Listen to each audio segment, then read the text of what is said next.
En 1981, un testigo les habló a los investigadores de un doble asesinato en Idaho. Cerca del campamento de un cazador encontraron el cuerpo de un guarda y pesca. El cuerpo de un segundo oficial estaba desaparecido, junto con el asesino, Claude Dallas. Los investigadores seguirían al montañés a través de un terreno implacable, uno que Dallas conocía mejor que nadie. En una zona marcada por el sentimiento antigubernamental, el FBI sabía que la persecución sería difícil, pero Dallas debía ser encontrado.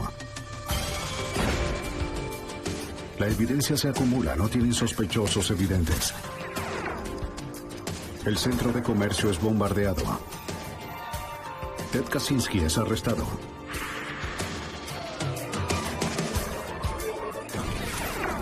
Fugitivo a un prófugo.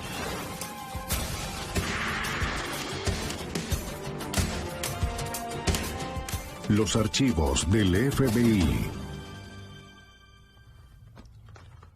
El sol se puso en el salvaje oeste hace tiempo, pero algunos se negaron a abrir los ojos. Claude Dallas era uno de ellos, un cazador astuto que desconfiaba de la autoridad. Dallas caracterizó el fuerte individualismo que forjó este país. Fue muy lejos al matar a 2 guardas de caza y pesca en el año 81. La ley que tanto despreciaba comenzó a asediarlo. Pero Dallas conocía la tierra y podía vivir de ella el tiempo que necesitara. Encontrarlo no sería fácil. Soy James Castron, exdirector de la oficina del FBI en Nueva York. Un hombre como Dallas podría esconderse en cualquier sitio. La gravedad de su crimen exigió que nunca dejáramos de buscar. Una patrulla moderna formada para capturar al rebelde y entregarlo a la justicia. El vaquero asesino. El 5 de enero de 1981, Jim Stevens llegó al campamento de un amigo cazador llevando provisiones según lo prometido. Hizo unos disparos de advertencia para avisar de su llegada. Sabía que su anfitrión no le gustaba ser sorprendido por visitantes sin previo aviso.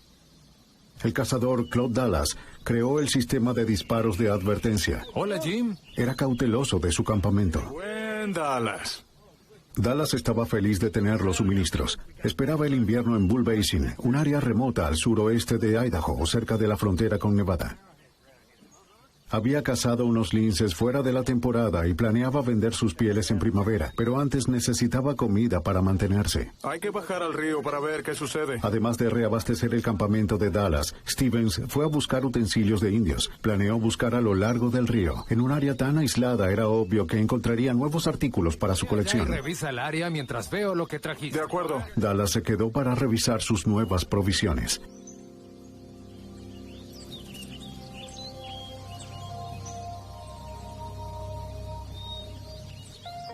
Stevens estuvo afuera por poco tiempo.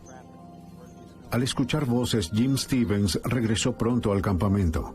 Descubrió que su amigo no estaba solo. Todo el camino desde Nevada. Dallas estaba discutiendo con 2 guardas de caza y pesca, Bill Pogue y Conley Elms. Oiga, señor Alto, un momento, ¿tiene un arma? Él es Jim Stevens. Stevens observó que la pistolera de Dallas estaba vacía. Aunque los oficiales no solían encontrarse con problemas, muy pocos montañeses se alegraban al verlos. Le pidieron la pistola a Stevens, siguiendo el procedimiento normal. Muy bien, desde el principio. ¿Usted está con él? Sí. Pogue y Dallas discutieron sobre las pieles de los linces que colgaban en los alrededores. En Idaho la temporada aún no comenzaba. Empezó hace 2 semanas. Sé de dónde las trajeron.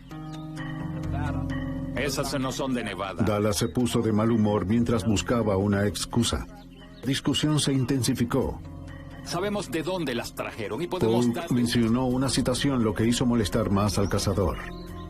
No puede advertirme. Luego el guardabosque Elms entró en la tienda de Dallas para buscar contrabando. No necesita una orden. Atrás. Dallas se enfureció e insistió en que necesitaba una orden de Es registro. mi casa. Mi casa. Señor, es suficiente. Alto. Sí, lo encontré. El oficial Pogue dirigió su atención a la tienda. Es lo que dices. De pronto Dallas disparó un arma.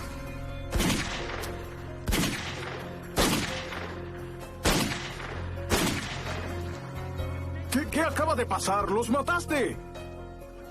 ¿Por qué les disparaste? Sacó una .357 que tenía escondida y la descargó en los oficiales desprevenidos.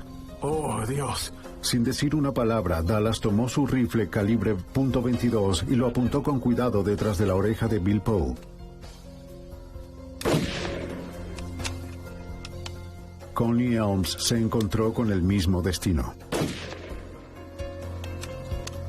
Jim Stevens estaba aturdido. Dallas sostuvo que Pogue intentó sacar su arma. Stevens se había volteado justo antes de que comenzaron los disparos y no podía negar la afirmación de Dallas. Viste su mano en su arma. Juré que esta sería la última vez que me arrestaban. Oh, Dios. No lo harán de nuevo. Pero tenías que matarlos. Pero ¿por qué el oficial sacaría su arma? ¿Y por qué asesinaron a Elms? Tal vez su amigo se había vuelto loco. Será mejor que busques algo Temiendo para- por su vida, Stevens decidió que lo mejor era cooperar. Obedeció las órdenes de Dallas. Usando una de las mulas de Dallas, arrastraron el cuerpo de Bill Pogue hasta la cresta en donde estaba el auto de Stevens. Ahí metieron el cuerpo y regresaron al campamento. Como el cuerpo de Conley Elms era muy pesado para que la mula pudiera subirlo por la cuesta, Dallas sugirió descuartizarlo y recoger las partes. Al final lo arrastraron casi 1 kilómetro por el terreno rocoso hasta el río.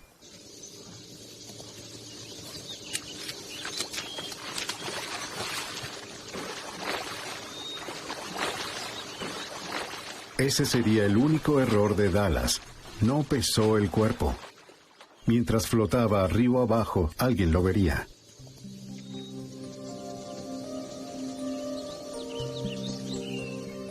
Como cazador, Dallas sabía todo sobre dejar huellas. Debía cubrir las suyas para dificultárselo, complicárselo a los investigadores que lo perseguirían. Usando querosén, quemó las manchas de sangre dejadas al mover el cuerpo. Stevens tuvo que ayudarlo. Después Dallas hizo 2 fogatas pequeñas para quemar las sogas con las que movieron los cuerpos y parte de sus equipos. Intentó deshacerse de cualquier cosa que tuviera sangre.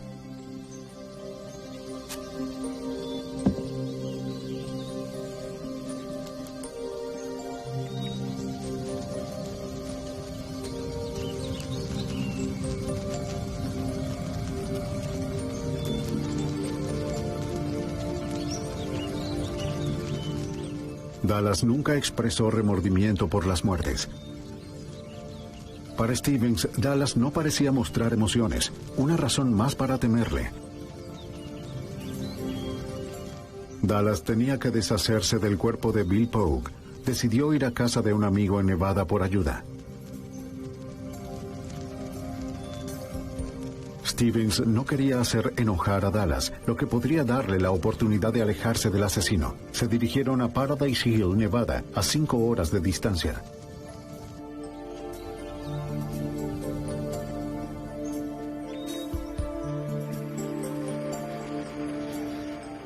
Mientras conducía, Dallas trató de convencer a Stevens de que las muertes habían sido un homicidio justificado. Dijo que los guardabosques habían invadido su territorio y lo amenazaron. Él solo se había defendido.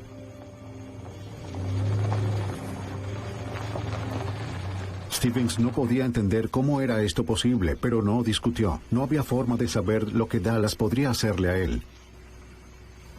Cerca del final del camino, Dallas se disculpó con Stevens por involucrarlo. Llegaron a la casa de George y Liz Nielsen en Paradise Hill alrededor de las 11 en punto de esa noche. Los Nielsens eran dueños de una taberna pequeña fuera de su hogar y ya estaban cerrando. ¡George! ¡George! ¿Quién es? Váyanse de aquí. ¡George, es Claude! ¡Abre! Dallas le dijo a su viejo amigo George que había asesinado a 2 oficiales. Necesitaba la ayuda de Nielsen. Con otros a su alrededor, Jim Stevens ya no temía por su vida, pero lo que había visto y hecho aún lo aterraba. Dallas le contó a George y a Liz Nielsen que tenía un cuerpo afuera y que el otro estaba en el río cerca de su campamento. George Nielsen compartía con Dallas el descontento por la ley y creyó en la afirmación de defensa propia. Aceptó ayudar. Dallas le dijo a Stevens que se podía ir y le pidió prestada la camioneta de Nielsen para sacar el cuerpo de Pogue y enterrarlo. Enseguida salió para que Dallas pudiera mover el cuerpo del auto a la camioneta de Nielsen. Espera un momento.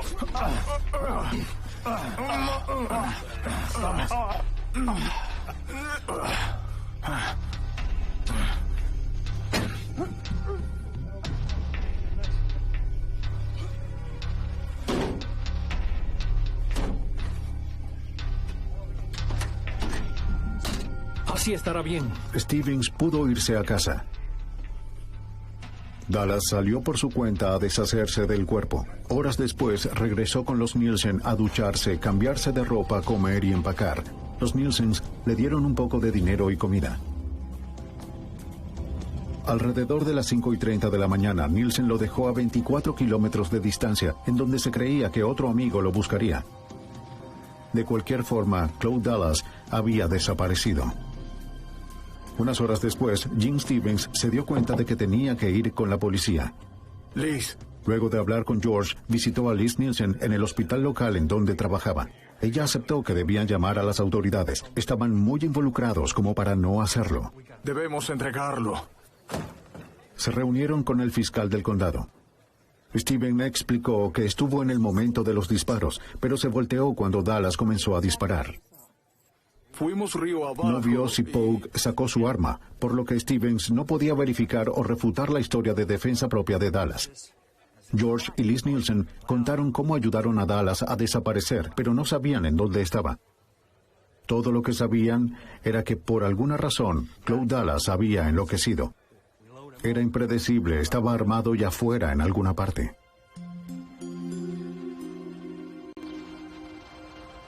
Si Stevens decía la verdad, había 2 oficiales muertos y un asesino en fuga. El fiscal contactó al alguacil del condado de Owyhee, Tim Nettleton, y llamó a las autoridades locales. Notifiqué al departamento de la policía para obtener asistencia debido a la experiencia que podrían proporcionarle a mi departamento. Mientras Nettleton se preparaba para investigar la escena del crimen y verificar la historia de Stevens, llamaron al FBI para rastrear a Dallas. El agente especial Frank Nensel, quien estaba asignado en Reno, fue asignado como el agente del caso de Nevada. Se contactó al FBI para la investigación de los asesinatos de los oficiales Pogue y Elms, porque se creía que primero Dallas había asesinado a estos 2 oficiales a sangre fría, y segundo, que había huido del estado de Idaho para evitar el juicio. Tenemos 6 áreas boscosas, agua y un terreno muy extenso. Dallas conocía el terreno y tenía una ventaja, pero el FBI tenía que encontrarlo.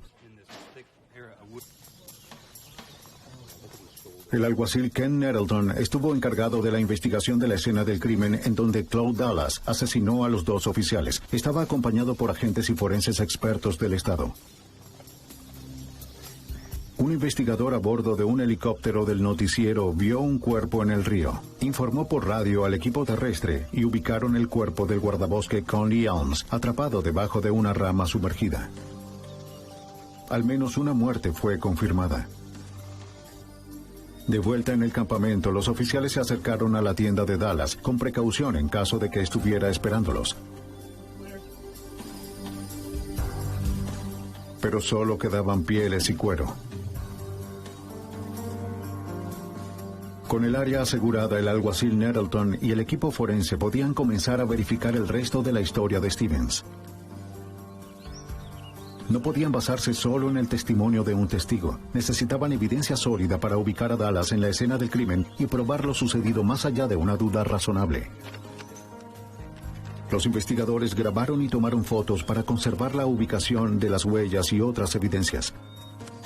Estaban más interesados en recolectar evidencia balística. Los examinadores necesitaban recuperar las armas de los oficiales y cualquier bala que hubieran disparado. La pregunta era si los guardabosques habían disparado o si incluso habían sacado sus armas. Si lo habían hecho, quizás Dallas podría ser inocente de asesinato. Los investigadores encontraron casquillos de calibre .357 y .22, los cuales esperaban que los ayudaran a determinar quién los había disparado. A pesar de haber quemado la evidencia, quedaban muchos restos. Las ramas quemadas podrían dar pistas sólidas. En el proceso descubrimos dónde habían sido amontonadas las ramas de Artemisa sobre la sangre, que luego identificaron como la de Bill Pogue y la de Conley Elms. que estaba quemada y supusimos que era para destruir la evidencia. Fue un trabajo arduo, pero su meticulosidad fue crucial. Incluso el más pequeño rastro de evidencia sería útil para el examinador del Laboratorio Criminalística del Estado de Idaho, Rick Ruff. Hubo una serie de manchas de sangre que reunimos de las plantas, de la tierra, alrededor de la fogata, en varios lugares. El único testigo, Jim Stevens, cooperó por completo. Su testimonio ayudaría al oficial Harry Capol de Idaho a reconstruir los asesinatos. Creo que al día siguiente llevamos a Steve de vuelta a la escena del crimen e hicimos que nos guiara mostrándonos en dónde estaba parado Helms, en dónde estaba parado Poe, en dónde estaba él, en dónde estaba ubicado Dallas. Y luego procedimos a tomar varias fotografías.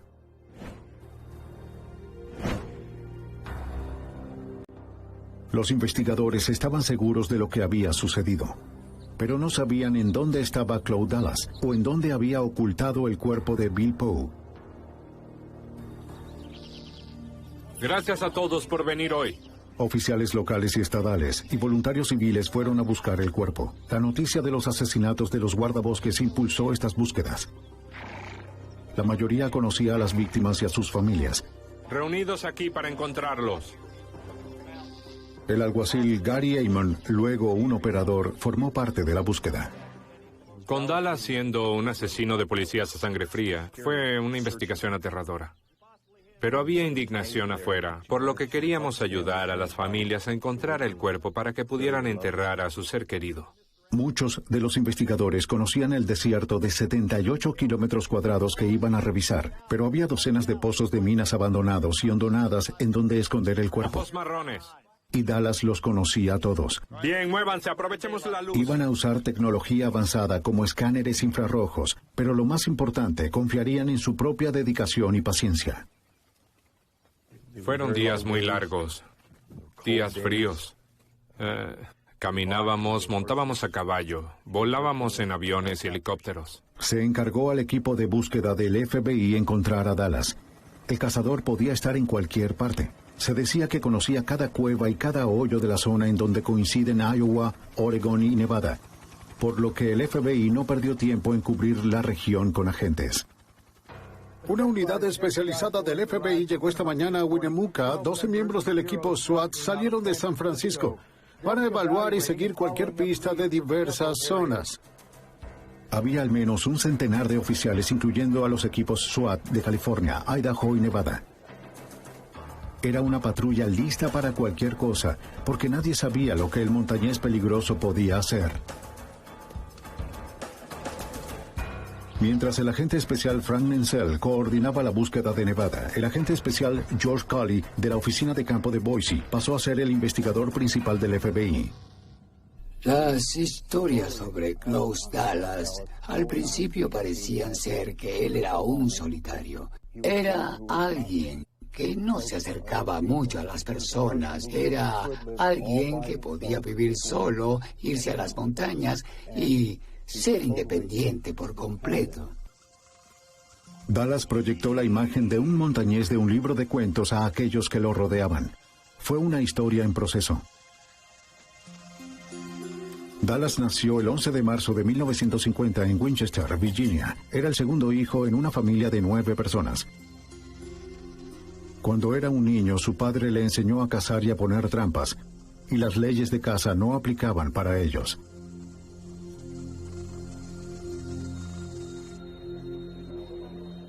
El FBI se enteró de que el nombre de Dallas ya estaba en sus archivos por un cargo de deserción hacía más de 10 años. Cuando tenía 18 años, se registró en el reclutamiento según lo exigía la ley. Luego dejó a su familia y se dirigió a California. Dallas encontró trabajo como ranchero, aunque no tenía experiencia. Pero aprendió rápido y pronto se hizo conocido por su esfuerzo y por su descontento por la ley. Después de varios años siguió adelante, tal vez sin saber que el FBI lo buscaba por deserción. En 1973, el FBI capturó a Cloud Dallas. Lo arrestaron por no presentarse al reclutamiento, pero la junta encargada no pudo probar que alguna vez recibió sus avisos. Retiraron los cargos. Fue su primera victoria sobre las leyes del gobierno que despreciaba. Dallas se mudó a Paradise Hill, Nevada. Decidió cambiar su trabajo de ranchero por la vida de un cazador. Quería ser independiente. En poco tiempo, Dallas se ganaba la vida como cazador en las tierras salvajes de Nevada. Aunque tenía licencia, sus trampas solían violar las leyes estatales de caza por uso de cebo ilegal. Los cazadores legales tenían poco respeto por su negocio. El alguacil Nettleton conocía la reputación de Dallas. Dallas no servía para eso. Nunca se tomó el tiempo de ir con un verdadero cazador y aprender a poner trampas. Mientras las autoridades investigaban al hombre que estaban persiguiendo por presunto asesinato, descubrieron una historia de conflicto con la ley. En 1976, el guarda de caza y pesca de Nevada, Dale Elliott, se encontró con algunas trampas con cebo ilegal de Dallas. Dallas usó aves y partes de animales para atraer linces, cuyas pieles vendía a buen precio. Pero esta también atraía animales como mapaches y zorrillos, y los mataba sin necesidad. Elliott confiscó las trampas y multó a Dallas con $100. 2 años después, en 1978, otro oficial, Jim Weller, se encontró con más trampas en el territorio de Dallas, que tenían trozos de carne y no tenían etiquetas. Al no encontrar a Dallas y como era tarde, Weller decidió regresar al día siguiente para buscarlo.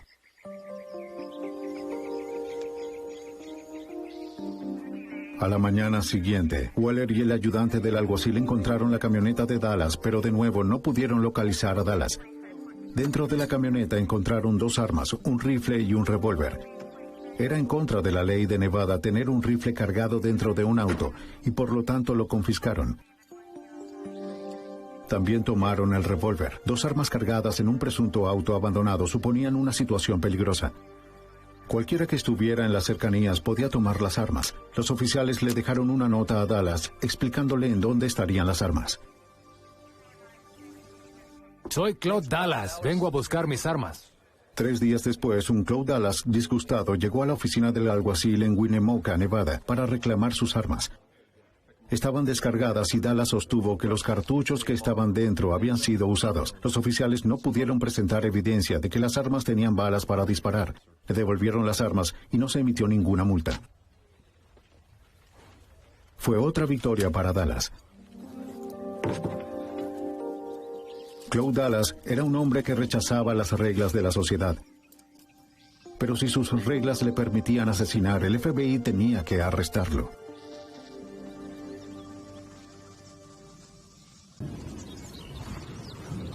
A solo días de las muertes de los 2 oficiales, los agentes del FBI reunieron información acerca del asesino Cloud Dallas. El agente especial George Calley lideró la investigación. Hola. Nos dimos cuenta de que para encontrar a Cloud Dallas teníamos que conocer más de él. El FBI habló con los cazadores y rancheros locales. Muchos se negaron a ayudar. La información sobre Dallas llegó con lentitud. Mientras sucedía, el FBI reconstruyó los hechos previos al asesinato de los 2 oficiales. En diciembre de 1980, un mes antes de las muertes, Dallas construyó una tienda de invierno en los montes en el extremo suroeste de Idaho. Pasaría el invierno solo, cazando, excepto por algunas visitas de amigos como Gene Stevens, quien prometió llevarle el correo y suministros. Eligió Bull Basin para su campamento. Era perfecto para él, un territorio aislado y salvaje, abundante en linces y ciervos. Un lugar en donde un hombre podría vivir según sus propias reglas. Los vecinos más cercanos a Dallas estaban a kilómetros de distancia. Sabía que otros cazadores a veces trabajaban en Bull Basin, pero descubrió que podría evitarlos a ellos y a las leyes estatales de pesca y caza.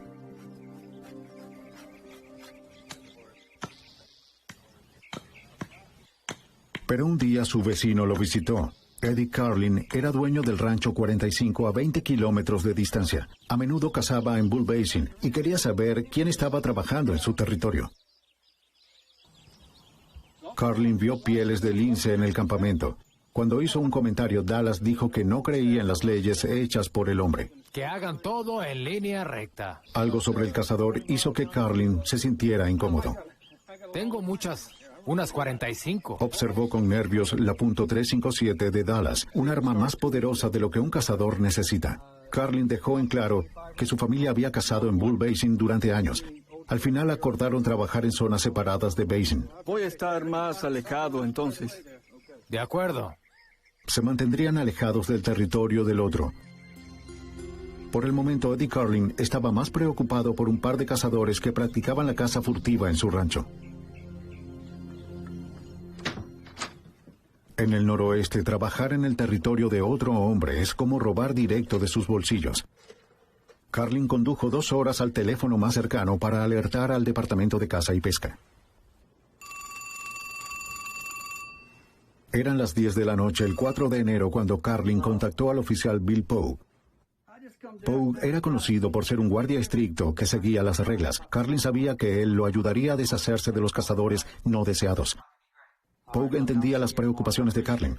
Debían atrapar a los cazadores furtivos antes de que se fueran a un nuevo territorio. Fueron 2 hombres que estaban en el límite de... Pogue le dijo a Carlin que iría de inmediato, pero necesitaba encontrar a un compañero. Llamó a 2 oficiales que no estuvieron disponibles para el viaje. Al final contactó a Conley Elms.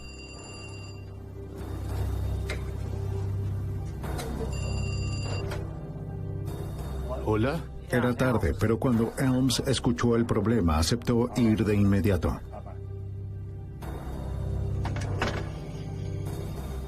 Los guardas de caza y pesca llegaron al rancho 45 a las 3 de la mañana, el 5 de enero. Después de unas horas de descanso en sacos de dormir, los hombres se unieron a Eddie y a Joan Carlin para el desayuno. Eddie describió a los cazadores furtivos que estaban cazando en su territorio. Los oficiales estudiaron cómo acercarse a ellos. Te veré en la mañana. Luego Joan añadió que había otro hombre llamado Claude Dallas cazando en Bull Basin. Estaba cazando fuera de temporada. Eddie les dijo que se cuidaran de Dallas. Los guardabosques dijeron que se cubrirían el uno al otro. Primero salieron para enfrentarse a los cazadores en el rancho 45. Hay que bajar al río para ver qué sucede. Jim Stevens llegó al campamento de Dallas a media mañana y salió a buscar utensilios, dejando a Dallas solo. Los oficiales entraron al campamento para verificar las posibles violaciones de trampas. Claude Dallas. Sí. Salga de la tienda, por favor. Bill Pogue y Conley Elms, guardas de caza. Dallas le contaría a Stevens lo que ocurrió después. Los oficiales le pidieron a Dallas su arma. ¿Qué está haciendo aquí? ¿Puede decirnos por qué? Entregó una que los oficiales habían visto, pero mantuvo oculta el arma .357. Estas no son... Déjeme ver su licencia. Dallas dijo que la discusión comenzó después de que los oficiales revisaran su licencia de caza. Le preguntaron sobre las pieles que colgó. ¿Qué hay dentro de la tienda? Pogue presionó a Dallas por las pieles de lince y la furia de Dallas aumentó. ¿Qué hay de estas pieles? Estas pieles no son de aquí. Oiga, señor Alto, ¿tiene un arma? La tensión aumentó rápido. ¿Tiene una orden? Necesito una orden. Atrás. Y en un instante, el temperamento de Dallas se volvió mortal.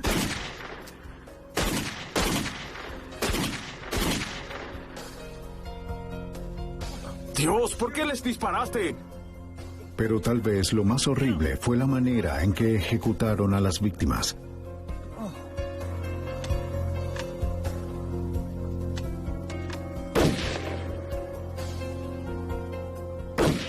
El alguacil Nettleton comprendió las implicaciones de los disparos a la cabeza. Ese disparo detrás de la oreja fue para acabarlo. Es la forma más común de un cazador de conceder la muerte. Era obvio que Dallas consideró a los guardabosques no más que animales tambaleándose en una de sus trampas. La naturaleza fría y terrible del crimen no alteró a Dallas. Con calma trató de cubrir sus huellas, intimidando a Jim Stevens para que lo ayudara. Luego desapareció.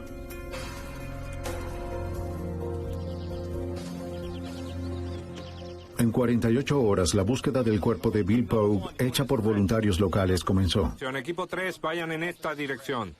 Encontraron el cuerpo de Elms y la historia contada por Jim Stevens probó ser cierta. El otro oficial seguía desaparecido.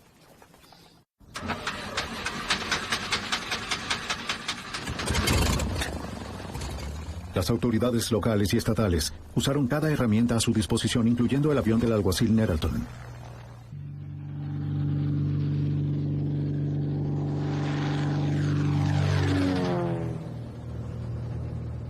La búsqueda aérea permitió que las revisiones de grandes áreas se realizaran de manera rápida. Era necesario en un territorio tan extenso. ¿Entendiste? La tierra recién excavada u otras señales de las acciones de Cloud Dallas podrían ser visibles desde el aire. Pero encontrar un cuerpo también requeriría una búsqueda lenta y minuciosa en tierra por parte de un equipo que incluía al alguacil Gary Amon. Cuando fuimos a buscar el cuerpo, alrededor de 50 personas fueron y acamparon cerca del Valle Paradise. Nos dividimos en equipos y fuimos a buscar en un área específica a lo que nos habían asignado. En principio volteamos cada roca y buscamos debajo de cada arbusto los rastros de una tumba, o huella, o cuerpo, cualquier cosa, cualquier evidencia que pudiera estar relacionada con el caso. Mientras las autoridades locales buscaban el cuerpo de Pogue, el FBI estaba persiguiendo a Cloud Dallas. Podía estar en cualquier parte, desde el noroeste hasta México o más allá. Dallas estaba en su propio territorio y la persecución prometía ser larga y frustrante. El agente George Galley y los otros investigadores sabían que para encontrar a Dallas tenían que delimitar la búsqueda. Teníamos que contactar a las personas que había visto en el pasado.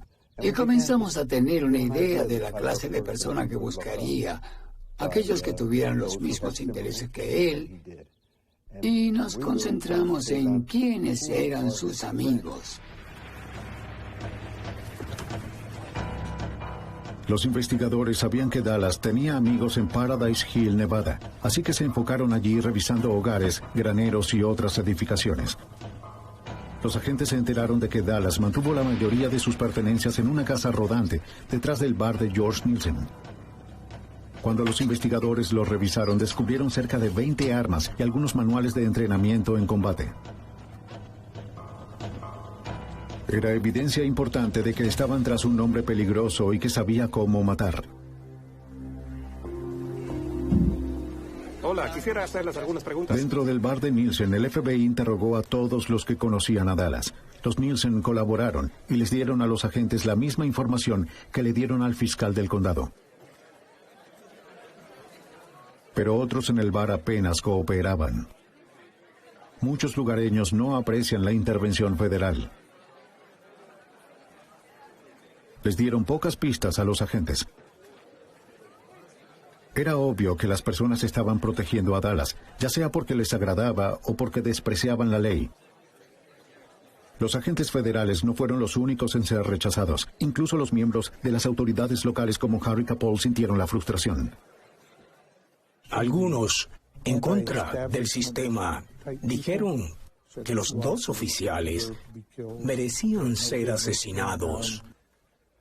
No tenían por qué invadir el campamento de este hombre, pero hubo muchas personas en el área de Winnemucca que no fueron de mucha ayuda, y creo que nuestra investigación habría avanzado mucho más rápido si hubieran estado más dispuestos a hablar o si los interrogábamos que nos dijeran la verdad. El hecho de que Dallas tuviera una red de colaboradores en Nevada y en Idaho les dio a los agentes el primer vistazo detrás de su fachada de montañés. Parecía que él era el solitario independiente que algunos creían que era. Era ingenioso, pero también dependía de otros. El trabajo de campo de agentes como Frank Mansell reveló poco a poco la verdad sobre Cloud Dallas. No estaba ganando nada de dinero, así que tenía que tener una manera de comer y dormir y ese tipo de cosas. O un lugar donde esconderse. Fue capaz de evitarnos porque tenía algunos amigos. No solo en el estado de Nevada, sino al norte de California, en donde tenía familiares. Mientras los investigadores entendían cómo Dallas operaba, descubrieron cómo hacerlo salir de su escondite. Convertirían al hombre solitario en el hombre más reconocido del oeste, por lo que tendría que regresar a casa para esconderse. Diseñaron y distribuyeron un cartel de buscado y pusieron una recompensa de $20,000 por la cabeza de Dallas. El alguacil Nettleton lo llamó el cartel de guerra. Recibí solicitudes de muchas agencias policiales. Desde Alaska y por toda la costa oeste. Estaban en Field Stream. Casi todas las tiendas de armas al oeste de Mississippi tenían un cartel, y en cualquier lugar que fuera Dallas se vería su cara. Cualquiera de sus refugios o amigos lo verían. Esto lo dejaría con un solo lugar para esconderse, de vuelta en Paradise Hill, en donde estaban la mayoría de sus partidarios. Los investigadores mantuvieron la presión, siguiendo cada pista, buscando cada día y esperando que apareciera Dallas. Creo que tenemos algo. Después de 15 meses, los agentes observaron que los residentes de Paradise Hill estaban incómodos. Actuaban nerviosos cuando un oficial estaba cerca. Los agentes llamaron a sus contactos y se enteraron de que Claude Dallas había vuelto a la ciudad. Los agentes del FBI persuadieron al amigo de Dallas de entregar al informante y que les notificara cuando Dallas regresara. En abril de 1982, el informante habló. No quería problemas. Dijo que Claude Dallas se mudó con un amigo. Estaba en la casa rodante de Craig Carver en las afueras de Paradise Hill. Había varias armas en el tráiler. Él está viviendo ahí. En 12 horas, el equipo de arresto se reunió y estaban listos para allanar el tráiler de Carver. Tenían que actuar rápido. No había margen para el error. El domingo 18 de abril de 1982, el FBI fue tras Claude Dallas. Se dirigieron a su escondite tranquilo y remoto. Con el apoyo terrestre y aéreo de manera rápida, el equipo SWAT se posicionó para el ataque. Sabían que Dallas era un francotirador experto y que estaría bien armado. El agente especial George Cully estaba listo para atacar. Recuerdo el aviso que fue. Este es el FBI. Y Claude Dallas, salga. Palabras que surtieron efecto. Y lo hizo. Salió. Pero no fue como lo esperaban. Dallas escapó a través de la ventana del tráiler y fue hasta una camioneta. Por un momento, los agentes no fueron capaces de detenerlo. El equipo de arresto se movilizó y la persecución comenzó. El FBI pasó más de un año rastreando al asesino de oficiales. No podían dejar que escapara.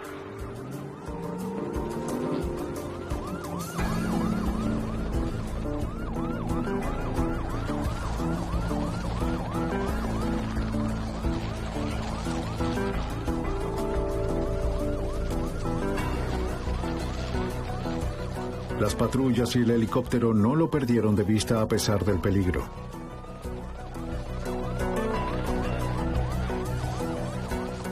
Dallas estaba disparando desde su camioneta mientras iba a toda velocidad. Los agentes y los oficiales abrieron fuego mientras lo perseguían.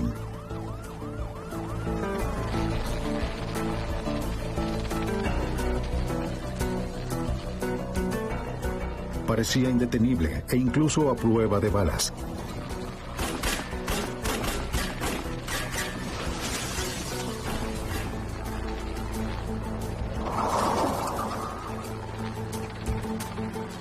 Pero su suerte se le acabó.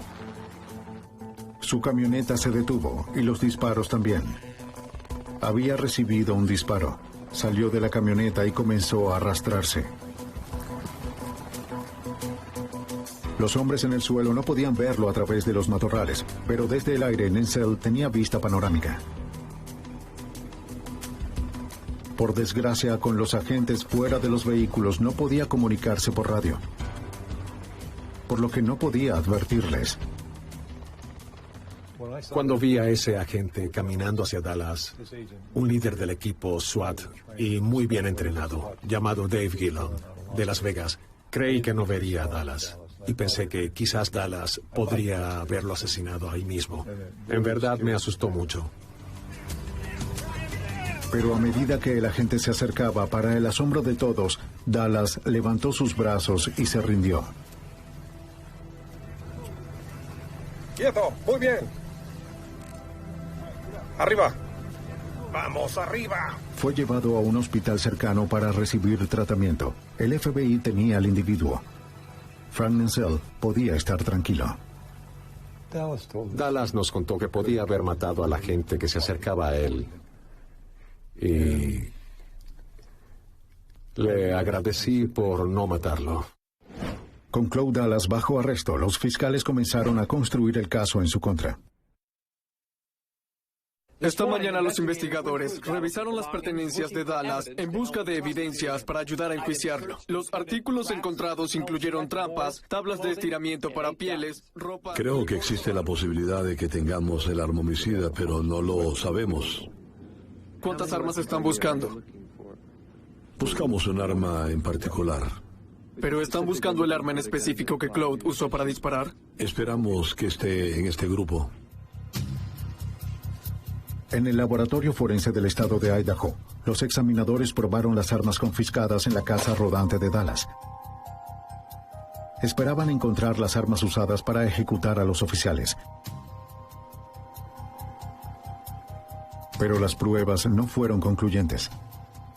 Los fiscales tendrían que depender de otras evidencias forenses y del testimonio de Jim Stevens para lograr una condena. Cuando dieron de alta del hospital a Claude Dallas, fue llevado a la oficina del alguacil del condado de Humboldt y luego trasladado a Winnemucca, Nevada. Cuando tuvieron a Dallas bajo custodia y lo llevaron al aeropuerto de Winnemucca, fue una sensación de mucho alivio. Había terminado. Ahora pongámoslo a prueba. Las autoridades no corrieron riesgos. La seguridad fue reforzada en el Palacio de Justicia del condado de Owyhee para la llegada de Dallas. Desde el primer día del juicio, la corte estaba abarrotada de espectadores que estaban a favor y en contra de Dallas. Sus defensores más elocuentes fueron las llamadas porristas de Dallas. Durante el juicio hubo un grupo, en su mayoría de mujeres, que se oponían abiertamente a cualquier aplicación de la ley. Pensaban que el señor Dallas era lindo y estaba siendo condenado. No me importó decirle a nadie que no teníamos ningún problema en acusarlo. La fiscalía esperaba una condena fácil por los cargos de homicidio en primer grado. Tenían un testigo de la escena del crimen, evidencia forense y un acusado que evadió la captura por un año. Pero no sería fácil. Ya fuera por su defensa sólida o el carisma de Dallas, después de 7 días de deliberación, el jurado llegó a un veredicto impactante. En lugar de la acusación máxima de asesinato en primer grado, encontraron a Claude Dallas culpable de 2 cargos menores de homicidio voluntario. Si Dallas engañó al jurado, al juez no. Le dio a Dallas la máxima sentencia que pudo, un total de 30 años. Durante el juicio, Dallas dio la ubicación del cuerpo de Bill Pogue. Esto proporcionó cierto alivio a las personas que lo habían buscado durante meses. Aún así, muchos sintieron que no se había hecho justicia. Nos sorprendió que Dallas se hubiese salido con la suya porque había asesinado a sangre fría a 2 oficiales excelentes de Idaho. Y no solo los asesinaron, sino que les dispararon en la cabeza como si fueran animales que atrapó en una trampa. Pensé que esa era la peor decisión. No hubo justicia. Me sentí mal por la aplicación de la ley. Pero en verdad me sentí mal por la familia de Pogue y Elms. Pensé que eso fue trágico.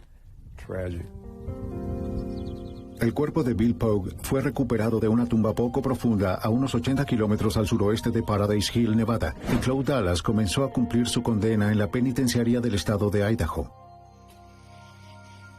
Pero el sufrimiento no estaba terminado. Después de 3 años en prisión, el domingo de Pascua de 1986, de nuevo se convirtió en fugitivo.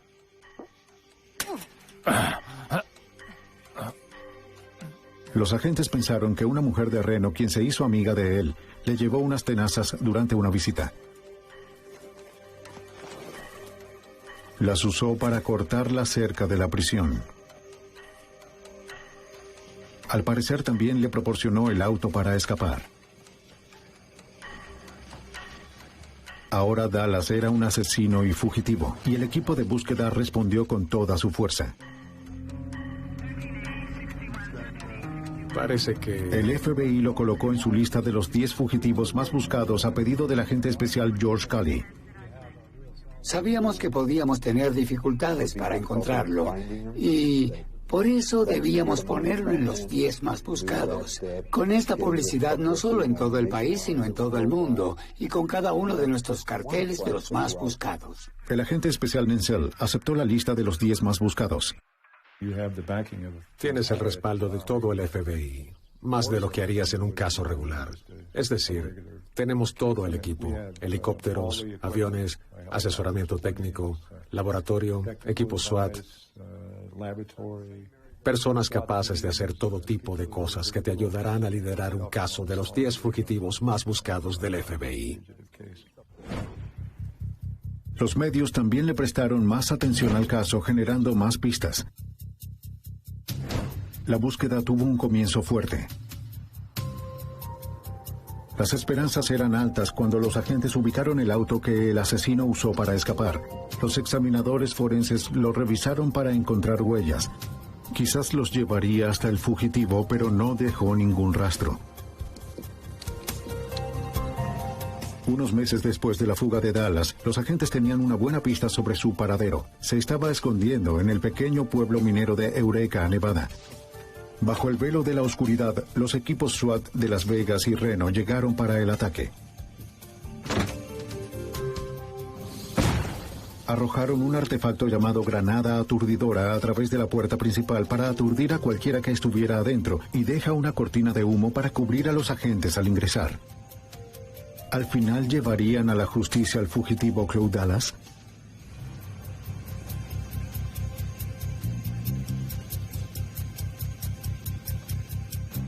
Los miembros del SWAT revisaron la casa en busca de Claude Dallas, pero había vuelto a escapar. Tal vez los agentes estuvieron mucho tiempo en el pueblo y la voz se corrió. De cualquier forma, Dallas ya no estaba ahí. Pasarían varios meses antes de que los agentes tuvieran su mejor reencuentro, casi un año después de su escape de prisión. Estuvieron siguiendo a otro de sus amigos, Danny Martínez, quien vivía en la comunidad ranchera de Riverside, California. Martínez tenía un amigo que se parecía mucho a Dallas y lo convenció para que le diera su identificación a Dallas. Su amigo no estaba cómodo con el arreglo. Llamó al FBI y aceptó ayudarlos. Mientras tanto, Dallas voló a México usando la identificación. Se cortó el cabello, se afeitó la barba y se operó la nariz. Tenía una nueva apariencia, pero no había cambiado su patrón. Como antes, regresó a donde estaba su amigo, como lo predijeron los agentes.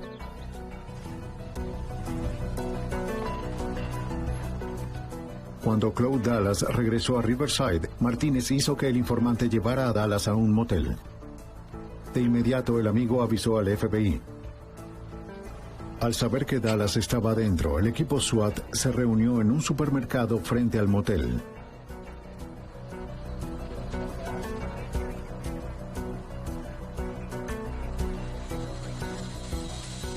¡Manos en la cabeza! ¡No estoy armado! Estaba rodeado y no estaba armado, por lo que no podía luchar esta vez. De nuevo, Claude Dallas estaba bajo custodia. Hemos venido por usted, señor. Lo llevaron de vuelta a Idaho para enfrentar un juicio. El cargo fue escapar de una penitenciaría del estado. Parecía seguro que lo encontrarían culpable. Pero de nuevo trabajó su magia en la corte. Afirmó que los oficiales de la prisión habían elaborado un plan para matarlo porque lo veían como un asesino de policías. Por sorpresa, el jurado creyó su historia, desconcertando a agentes como Frank Menzel. Dallas fue absuelto de escapar, lo que asombró por completo a todos los agentes del FBI que conocí que trabajaron en este caso, o a cualquier agente que haya escuchado sobre este caso. Fue increíble que Dallas pudiera escapar de la prisión, ir a juicio por eso y ser absuelto. Claude Dallas, quien admitió el asesinato de 2 oficiales, de alguna manera parecía encantador cuando se trataba de procesarlo. Para este momento se libró de su cargo de prófugo, se libró de dispararle a 2 oficiales y ahora se libraba del escape, ya que las autoridades son malas con este pobre niño. Esa siempre fue su defensa. Pero Dallas fue derrotado. Perdió la reducción en su sentencia por buen comportamiento y regresó a prisión a terminar sus 27 años restantes de condena. El alguacil Gary Amon vio a través de la falsa imagen de Dallas. Para mí, Claude Dallas quería ser un aspirante a vaquero solitario, pero no era tan rudo como creía que era. Harry Capol acepta. Creo que nunca se ganó el derecho a ser llamado montañés o un cazador. No era más que un ladrón y un asesino. Bendecidos sean los pacificadores. Después de las muertes de los guardas de caza y pesca, sus viudas iniciaron la construcción de un monumento a los oficiales caídos de Idaho. El monumento se erige como un testimonio de los verdaderos héroes del oeste. Esos hombres y mujeres juraron defender y proteger la ley. Oficiales caídos en servicio.